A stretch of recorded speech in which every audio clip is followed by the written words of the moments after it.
बिस्मिल्लाहिर्रहमानिर्रहीम अस्सलाम वालेकुम। और आज कुछ स्पेशल चीज़ बनाऊंगी, तो बस एंड तक वीडियो ज़रूर देखना कि मैं क्या बनाऊंगी आज। और ये बरसात का मौसम हो रहा है तो मैं ऊपर आई थी वीडियो शूट करने थोड़ा सा। मैंने कहा ना अंधेरा हो रहा है इतना, तो ऊपर जाके देखते हैं क्या है इतना अंधेरा क्यों हो रहा है। बरसात इतनी चढ़ी पर ना, इतनी चढ़ी उतनी आई नहीं, बस थोड़ी बहुत आके और ये बंद हो गई थी। पर अल्लाह का शुक्र है ठंडक हो गई थी। पर अब वापस जब बरसात बंद हुई ना तो वापस वैसी ही गर्मी हो गई है। पहले थोड़ा ना अल्लाह का शुक्र है थोड़े दिन तक ठंडक हो गई थी, अब वापस है ना गर्मी हो गई है। और बस ये दूसरे दिन का सुबह ना वीडियो है, जब मैं काम से फारिग होने के बाद पूरा घर धोने के बाद पोछा लगा रही हूँ। फिर उसके बाद है ना बस तैयारी करूँगी, जो आज मुझे पकाना है उसकी तैयारी करूँगी। तो पहले मैं पूरी सफाई करती हूँ, उसके बाद ये ना कुछ खाने का होता है। तो अम्मा भी है ना, हमने जो लहसुन है ना छील के रखा था, हमारा ख़त्म हो जाता है लहसुन जब पीस के रखते हैं ना, तो बस वो काम आ जाता है। फिर मैं और अम्मा दोनों बैठते हैं ना, जब है ना हम पूरा छीलते हैं तो जितनी ज़रूरत होती है। और अभी मौसम की वजह से ना गला भी ख़राब हो रहा है, खांसी ज़ुकाम ये सब की है ना बहुत ज़्यादा हो रही है। पहले अम्मा की हुआ, फिर मेरे हुआ, बस ये एक के होता है ना तो फिर ये सबको ही लेके आता है। तो अब अम्मा ने लहसुन पीसा है और मैं बना रही हूँ आज ना आलू गोश्त। तो मैं आज ना अलग तरीके से बना रही हूँ। पहले मैंने ऑयल गरम किया है, फिर इसमें ना प्याज ऐड किए और जो मैंने खड़े मसाले दरदरे करे हैं, जिसमें काली मिर्च है, बड़ी इलायची है, हरी इलायची सब शामिल किए। तो मैंने पहले ना जैसे ऑयल ये प्याज डालने के बाद है ना गोश्त को डाल दिया था, और लहसुन अदरक में बाद में डालूँगी, बस इसके साथ ही ऐड करूँगी। और ये साथ में कुटे हुए मसाले ये भी ऐड कर दिए थे। तो ऐसे बनाने में है ना, मैंने एक दफ़ा पहले बनाया था तो माशाल्लाह बहुत अच्छा बना था, इसका टेस्ट बहुत अच्छा आया था। मतलब अलग अलग तरीके से बनाना चाहिए, ट्राई करना चाहिए, हमेशा एक तरीके से नहीं बनाना चाहिए। तो सबका टेस्ट अलग अलग आता है, अपना अलग तरीके से बनाते हैं। कोई हांडी से बनाता है, कोई कढ़ाई गोश्त बनाता है, चिकन कढ़ाई बनाता है। तो बस सबके अलग अलग जायका होता है। और ये लहसुन अदरक मैंने जो अम्मा ने पीसा है वो मैंने इसमें शामिल कर दिया था, और जो बाकी का हमने था वो किसी डब्बे में हमने रख के डाल के फ्रिज में रख दिया, स्टोर कर दिया उसको। और साथ में ये टमाटर हैं और प्याज हैं कटे हुए, तो बस ये भी मैं इसमें शामिल कर दूँगी। तो ये सब है ना एक साथ भुनाई हो जाएगी तो ऐसा अच्छा बनता है। ये इसका मसाला भी अच्छा हो जाता है और गोश्त का है ना वो भी सीज जाता है, इतना वो नहीं होता। फिर उसमें मैंने हल्दी शामिल की है। तो गोश्त तो है ना बस यही होता है कि ये कम ही होता है कि खाना, और ज़्यादा कर हरी सब्ज़ी खाते हैं। बस अब्बा के होता है ना कि अब्बा के होता है कि मुझे गोश्त खाना है, तो बस जब ही बनता है हमारे। इसके बाद मैंने इसमें सीटी लगा दी थी ताकि ये सब है ना ये जो टमाटर है प्याज ये सब घुल जाए, इसके साथ में एक हो जाए। तो बस ये पूरे घुल गए थे, अब मैं इसको ना भुनाई कर लूँगी। तो ये बस अब टोटली भुनाई पे ही होता रहेगा, और मैं कम कम आँच पे ना इसको रख दूँगी। और आज मैं बना रही हूँ तंदूरी नान, क्योंकि गोश्त के साथ है ना तंदूरी नान होती है ना तो अच्छी लगती है। और मैंने शायद रमज़ानों से पहले बनाई थी, मुझे ज़हन में नहीं है, बाकी मैं ना बहुत कम बना रही हूँ अभी। इसमें टाइम भी बहुत लगता है और इंसान है ना परेशान हो जाता है बनाता बनाता, फिर भी मैं ना बना लेती हूँ। दो तवे पे बनाती हूँ मैं। और अम्मा कहती है ना मोटी बनाओ, अब्बा कहते हैं पतली बनाओ, तो बस यही मसला होता है। मैं ना मीडियम ही बना रही थी और मैं चाकू से इस पर कट लगा देती हूँ कि है ना ये फूले ना। तो फूलने से क्या, थोड़ा ये है ना अंदर से कच्ची रह जाती है, और इसे कट लगाने से फूलती नहीं है।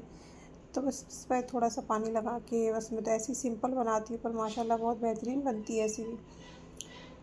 तो बस मैं इसको कम है ना आँच में कर लेती हूँ, और पीछे का इसका जो होता है वो सेकती रहती हूँ, और फिर बाद में वैसे सेकते हैं। तो हमें तो काफ़ी साल हो गया कि हम है ना बाहर से बनवाना ही छोड़ दिया है। पहले बनवाते थे पर अब जब से मैंने घर में बनाना शुरू किया ना तो बिल्कुल ही हमने बंद कर दिया है बाहर से बनवाना। तो घर में ये होता है कि आप पूरी चीज़ें अच्छी तरह साफ़ सफाई से और हर चीज़ बनाते हैं। और उनको जो होता है बाहर का तंदूर, वो बिल्कुल वो बर्तन नहीं धोते, और जैसे ये बेलन है, ये कोई भी उनका कपड़ा है, ये सब कुछ वो आप अपने हिसाब से बनाते हैं, अपन अपने घर में हिसाब से बनाते हैं, तो वो एक फ़र्क होता है इससे। तो बस हम बनवाने ही छोड़ दिया। ऑर्डर पे भी बनवाते थे पर वो इतनी ख़राब बना के देते थे कि पैसे भी जाते और अपनी ना दिल भी बहुत दुखता था कि अपन ने इतना पैसा लगाया और बिल्कुल अच्छी बना के नहीं दी। और घर पे अपन चाय जैसी ही बना लेते हैं कि सामान ज़्यादा भी हो जाए कम भी हो जाए तो कोई हर्ज की बात नहीं, पर ना वो जो बनाते हैं वो बिल्कुल ऐसी है कि बस हलक में जाके है ना फंस जाना, इतनी मोटी कि जैसे कोई जानवरों के लिए रोटी बना रहे हैं। तो बस ऐसे ही होता है, वो तो अपने हिसाब से बनाते हैं, अपने अपने घर पे हिसाब से बनाते हैं। तो खैर मैंने ना बस 2 तवे चढ़ा दिए थे, दोनों नॉन स्टिक के थे, लोहे के तो है नहीं मेरे पास, है तो वो है ना उसके डंडी नहीं है, तो मैं दोनों को मैं बना लेती हूँ, एक पे उस पर रख देती हूँ, फिर ये दोनों सीख जाती हैं, जब मैं ना इनको इधर से सीख लेती हूँ और माशाल्लाह बहुत अच्छी सीखती है ये। और बस ये लोहे बना के मैं पहले से ही रख देती हूँ ताकि है ना ये थोड़ा सेट हो जाए, फूल जाए, ये होता है। और आटा तो मैंने रात को गूँध दिया था, तो बस रात को गूँधने से इसका ना अच्छा ये फूलता है आटा, खमीर होता है इसमें तो वो अच्छा इसका फूल जाता है उससे। तो मैं ये ढक के रख रही हूँ क्योंकि मक्खी बहुत हो रही है ना, तो बस मैं रोटी बनाती जा रही हूँ और रोटी भी ढक के रख रही हूँ। मैंने बड़ा सा कपड़ा ले लिया था, तो मक्खी का बड़ा ध्यान रखना होता है कि भाई मक्खी ना लगे। तो मक्खी है ना कई चीज़ों पे बैठती है, तो बस फिर वो होता है ना कि वो बैठ जाएगी, तो इसीलिए ना सब कुछ करना पड़ता है। अभी इस तवे की सीख गई तो मैं इसको भी है ना सीख रही हूँ। बस ये सिकाई में ही जो ना इसका टाइम लगता है, वरना ना ये जल्दी बन जाती है, लोई बना लो और फटाफट।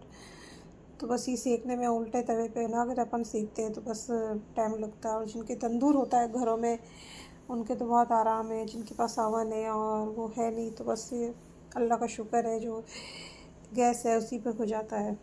और इंशाल्लाह अल्लाह ने चाहा तो अल्लाह एक दिन वो भी अता करेंगे इंशाल्लाह। अल्लाह के से ना उम्मीद नहीं होना चाहिए, हर चीज़ के लिए अच्छा सोचना चाहिए कि है ना ये भी अल्लाह पाक देंगे। ये पहले इतने लोगों के पास चूल्हे भी नहीं थे जो लकड़ी के थे, अब हर घर में गैस है, तो बस ये अल्लाह का शुक्र है, सब अल्लाह ने दिया है और अल्लाह इंशाल्लाह इससे भी मामला आसान होंगे। तो बस यही है। खैर मैं बस अभी रोटी बनाऊंगी फटाफट, और उधर मैंने इंडक्शन पे ना जो गोश्त है वो पकने के लिए रख दिया है क्योंकि वो बुनाई हो रही है और मुझे इस पर 2 तवे पे बनाना था। तो बस गर्मी भी बहुत हो रही थी और उस दिन मेरी शायद है ना बालों में मेहंदी भी लगी हुई थी, तो बस इसीलिए मुझे टेंशन हो रही थी कि बस गर्मी इतनी ज़्यादा हो रही है और मेहंदी लगी हुई है, तो बस मैं जल्दी जल्दी बना रही थी फटाफट कि जल्दी से मैं फ्री हो जाऊँ और मेहंदी टपकना ना लग जाए। तो बस उसी की टेंशन होती, पसीना आता है ना तो मेरी मेहंदी बहुत बहती है।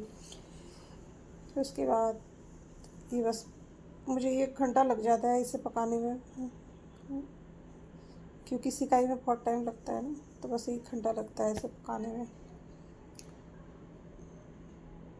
तो बस मैं पे बना ये अब एंड की रोटी है, बस बनने आ गई है। तो ये दूसरे दिन भी हमारे क्या दाल से है ना, दाल बनाते तो दाल से खाते हैं, तो बस वही होता है ना कि फिर कि दाल से अच्छी लगती है, आप इसको ना तल के खाएंगे दूसरे दिन और या चाय के साथ खा लें या कोई भी, तो अच्छा ही लगती है ये।